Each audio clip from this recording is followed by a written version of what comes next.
It's Harry Potter time!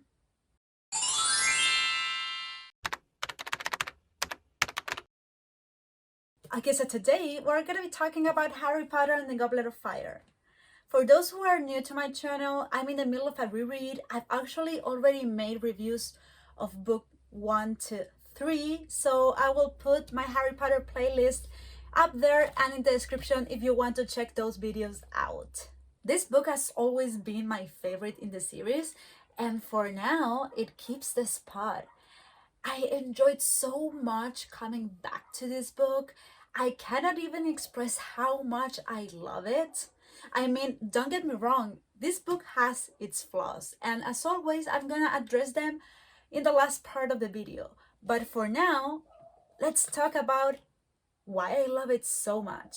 I'm not sure how long this video is gonna be because I have a lot to say, so I'm gonna put timestamps in the description if you want to jump around.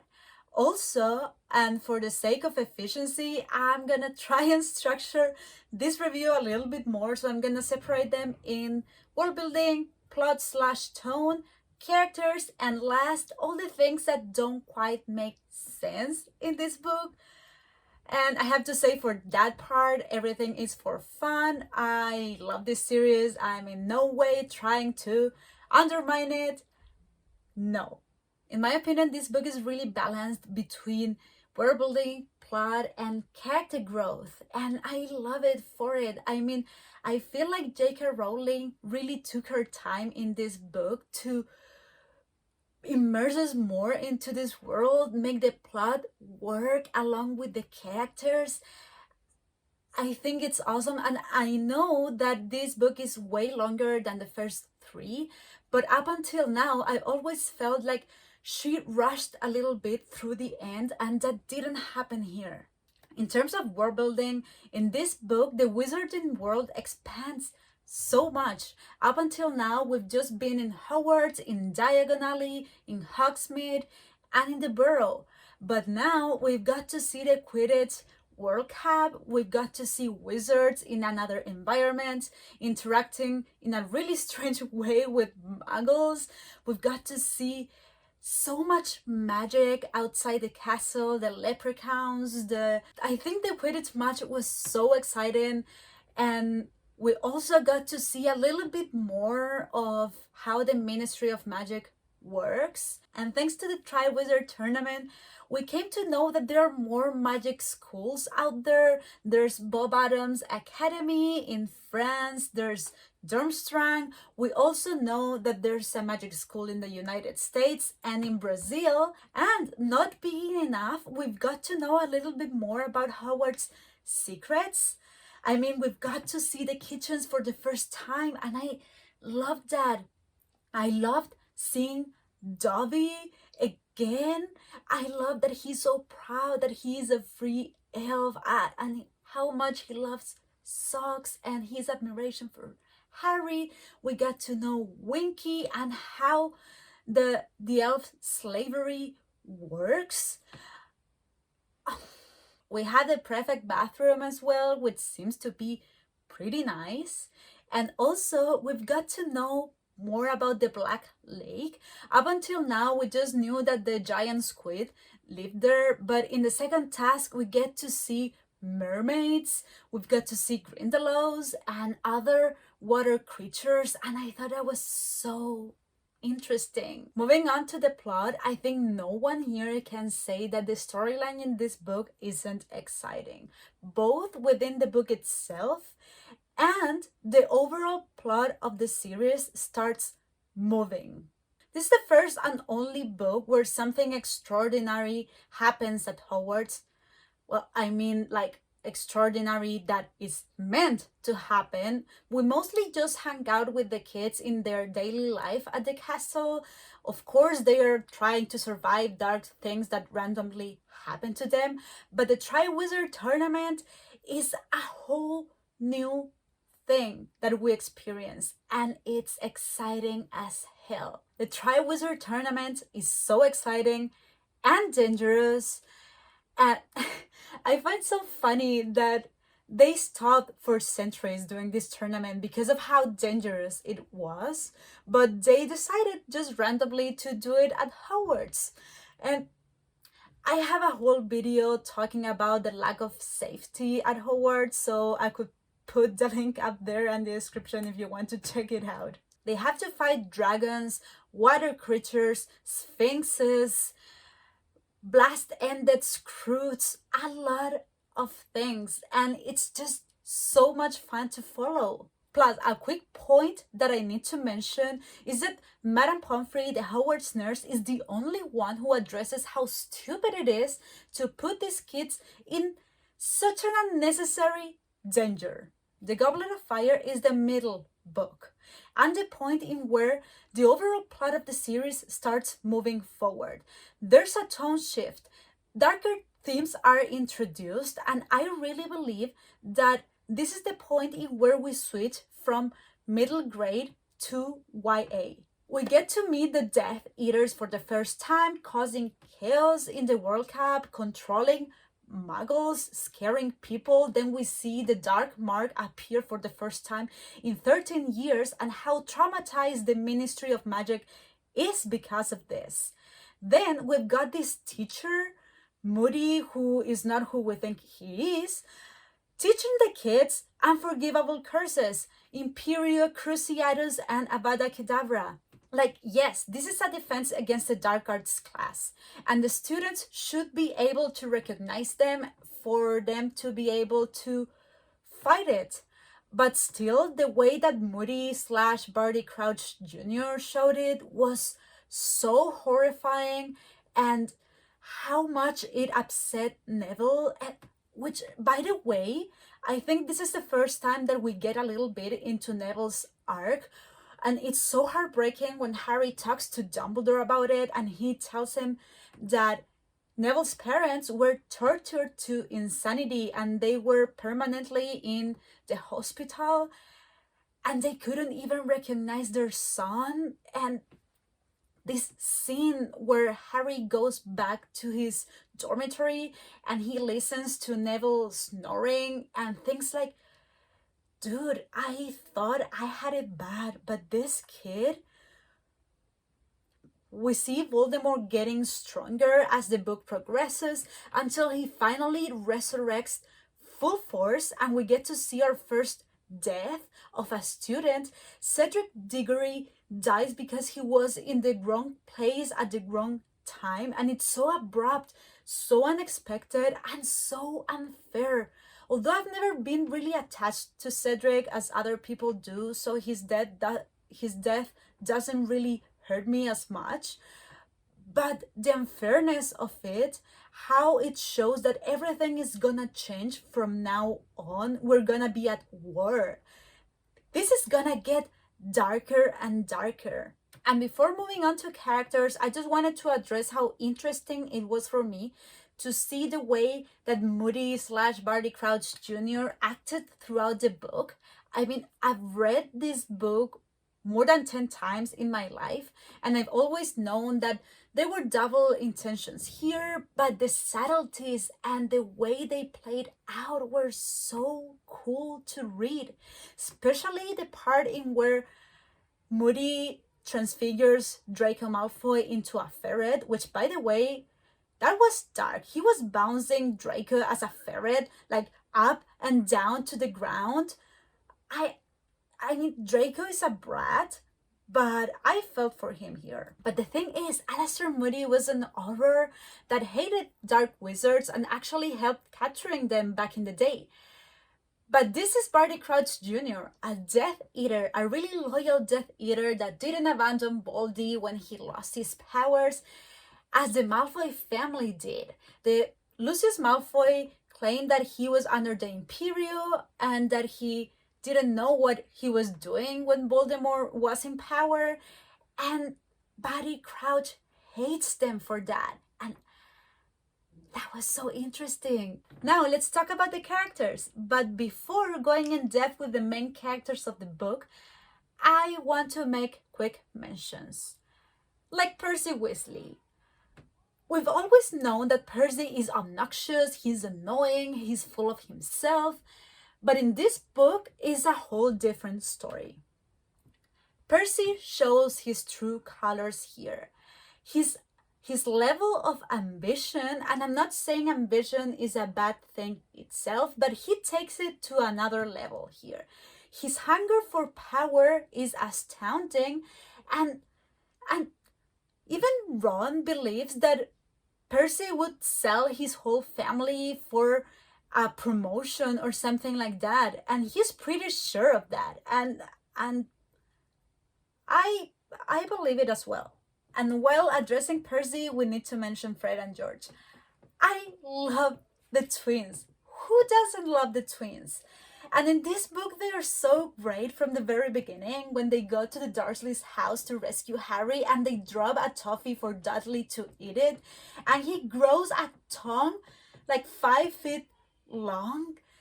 Genius. They're geniuses. They don't get good marks, but it's because they're busy with their own stuff, with their joke shop that they're trying to build. And I love this scene when Harry opens the egg and it starts screeching and someone says it's a banshee. Neville says it's like torture. But I don't know if it was Fred or George, but he said like, no, actually it sounds like Percy singing. I love them. So let's talk about Hagrid. Hagrid is the best. He's the sweetest man on earth, and he's been so mistreated and so misunderstood. First, they expelled him from Hogwarts for a crime that he didn't commit, and even though when they found out that he wasn't the culprit, they didn't give back his wand. And then in third year, they accused him, they almost fired him for Buckbeak, and they sentenced Buckbeak to death, and he suffered so much. But now we go to another level. Hagrid opens up here about his past. He tries to connect with Madame Maxime, who is the head mistress of Bob-Adams and is a half giant as well. He talks about his father, he talks about his past, he tries to talk with her and tell her that his father was so small and her mother, and Rita Skeeter, being the awful woman that she is, exposes Hagrid publicly as a half giant, knowing the prejudice that people have for these creatures. And he suffers so much. He's so insecure. He thinks people want him out of the castle.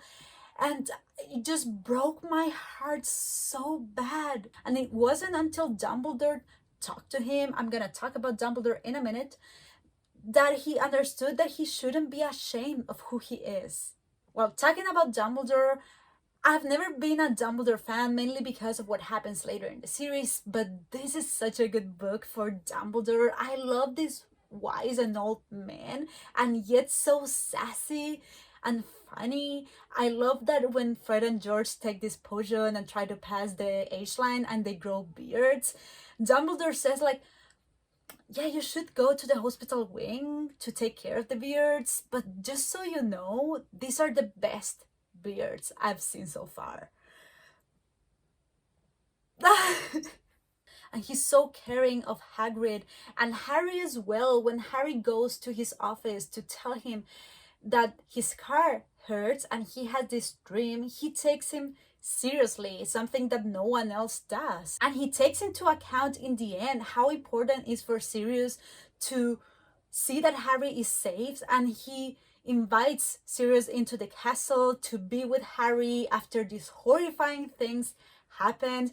And although he knows that Harry is having a really tough moment, he knows that Harry needs to talk about this first, because then it's gonna be worse. Also, we see a darker side of Dumbledore just for a minute when they enter this room and discover that Moody is actually Barty Crouch Jr.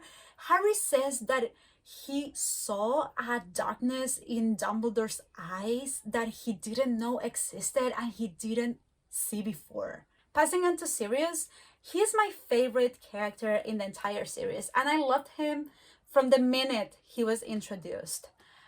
But In the third book, we mostly see a bad side of him, except from that little moment when he talked with Harry. But in book 4, we come to see how much he actually loves Harry, and I adore that. How the sacrifices he makes. He goes near Hogsmeade even though it's dangerous and he has to live out of rats. He wants to be close to Harry. He wants to be a good godfather to him. And Harry loves him so much. The way that Harry reacts when he comes to see Sirius to the cave is just heartwarming. The love between those two is so beautiful. How Harry worries so much when Sirius doesn't answer his letter right away because he's so worried that he would get captured, or when Sirius went straight to the castle after what happened in the graveyard to be with Harry, to support him, and he actually says to Dumbledore, like, don't pressure him, please. He's traumatized. I just love how his character was developed in this book. Now, talking about the students, the kids in general in the book before going into a Golden Trio, I think that Rowling was spot on into adding the Yule Ball here because we see them being teenagers. They come to struggle with relationships. Harry gets so nervous about asking Cho to the Yule Ball. Ron has troubles as well when he actually screams to Fleur that he wants her to go to the ball with her. And Hermione getting excited about other things than books is just, I really liked it. Now let's dive into the Golden Trio. And first I'm gonna talk about Hermione because her character arc in this book is amazing. This is the book in where I came from liking her to truly loving her. Her loyalty to Harry is beautiful. She is with Harry every step of the way and feels for him. She is with him even when Ron is mad at Harry, and she also understands why Ron is mad at him. And she tells Harry to understand him a little bit. And her need of justice for magical creatures is stunning. I love that part. I love when she creates SPEW. And I know that a lot of people find annoying this part, but I appreciate it so much. Because magical creatures are really mistreated. We see it with Remus Lupin, we see it with Hagrid, we see it with elves, and she just wants them to be free. And of course, the only elf that actually listens to her is Dobby, but she wants for them to get paid, for them to get treated better, for them to have decent clothes. And I know that Harry and Ron are really mocking her because of this, but it's such an amazing plot line or side plot that I think it doesn't get the love it deserves. And finishing with Hermione's character, she's pretty dark at some point. You see her temper when she discovers that Rita Skeeter is an animagus, she is a beetle, and that's how she listens to everybody's conversations. She traps her in a jar and blackmails her that if she doesn't stop putting out all these things, she is gonna expose her to the Ministry of Magic. I mean, I love that part, but damn it. This is not Ron's book. He doesn't look well here. And although I still think that the movies do him wrong, he pretty much messes up all the time. And I do understand some of this because he's always being in the shadow of his brothers and now of Harry. Harry is so famous and everything revolves around him. He's always in the spotlight and he's sort of the sidekick. And I understand that he gets jealous and that he gets mad at Harry. And I actually like that their friendship is not always a bed of roses, you know. It has problems. They fight. They are friends. They fight. They're teenagers. They get angsty sometimes. But then he treats Hermione really poorly in the Yule Ball, and that's something that I won't forgive him for. But there's something that I need to address about Ron's and Harry's friendship here that I find so beautiful, and that is after the first task, when Ron finally realizes that Harry didn't put his name in the Goblet of Fire, and Karkaroff gives Harry a very bad punctuation. Harry doesn't really care because he just cares that Ron is back with him. Ron is talking to him again, and that is all he cares about. Now let's talk about Harry. I've never been a fan of Harry as a character, but in this book I came to appreciate him so much more, and it was a big surprise for me. There's a lot to Harry in this book. This is the first time that he actually needs to do things by himself. He has to figure things out by himself. Even though he has Hermione by his side all the time, he has to figure out the eggs. He has to figure out how to fight the dragon. He has to fight with this water creature, the Grindylows and the mermaids, when he's in the second task, and then the maze. And it's such a hard time for him, and he feels so lonely at times, and he doesn't even has his best friend with him for an important part of the book, and he misses him so much. But above everything else, I love how furious he gets when Hagrid is exposed by Rita Skeeter, and how Hagrid is acting about it when he goes and bangs Hagrid's hat door to enter, trying to make Hagrid understand that they don't care about it. And I feel so much for him in the end of the book. He saw Voldemort resurrecting. He saw Cedric die. He had to fight Voldemort, and then he got back to Hogwarts, and then he understood that he's been tricked the whole time, and he's traumatized, and he comes to understand a little bit what's gonna happen next. Everything is gonna change. They're gonna be at war, and he is supposed to defeat the Dark Lord. This has been a lot of gushing from my part, and actually it's getting dark, but I needed to talk about this book because I love it so much. And now, before finishing, we're going to go with the things that don't quite make sense. This is all for fun.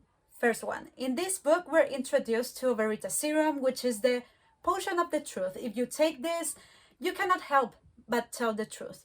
So, if this potion has existed the whole time, how come the Ministry didn't use it on Death Eaters when Voldemort lost his powers 13 years ago? I mean, they would have saved a lot of trouble. They would have exposed these Death Eaters that claimed that they were under the Imperial curse. It just doesn't make sense. Two, why there are spectators in the Triwizard Tournament? I understand the first task, but the second, they just see the champions go into the water and wait for an hour until they go up again. That has to be pretty boring. And the third task, they saw the champions get into the maze and just had to wait until they found the cap and get back. I mean, how come they didn't put, I don't know, a magical screen above so they could see what was happening inside the maze? But if not, it doesn't make any sense that there's public there. The third one is Voldemort being such a drama queen. Fake Moody spent the entire book leading Harry into winning, to take the cup and go to the graveyard, when he could have made a Porky any time during the year and lead Harry to the graveyard and nobody would have suspected anything. But no, he had to make it dramatic. Besides, how come he always attacks Harry at the end of the year? Maybe he's not that bad. Maybe he cares about Harry's education. Fourth and last, the thing with the Porky. So at the beginning of the book, we understand when we're introduced to Porkies that they have timing. You have to touch it at a certain time for it to work. But that doesn't apply in the graveyard. I mean, They touch the cup at any time and it leads them to the graveyard. And when Harry wants to come back, he just takes the cup back and it takes you back to Hogwarts. How does that happen? Anyway, this has been long and fun. I love this book and I really needed to gush about it. I hope you like this video. I would love to keep chatting with you about it in the comments. Tell me what you think about it. Tell me which is your favorite book in the series. And if you want to stay tuned, don't forget to give me a thumbs up, ring the bell, and click on the subscribe button. I will be posting on Mondays and Thursdays. Thank you guys and see you soon.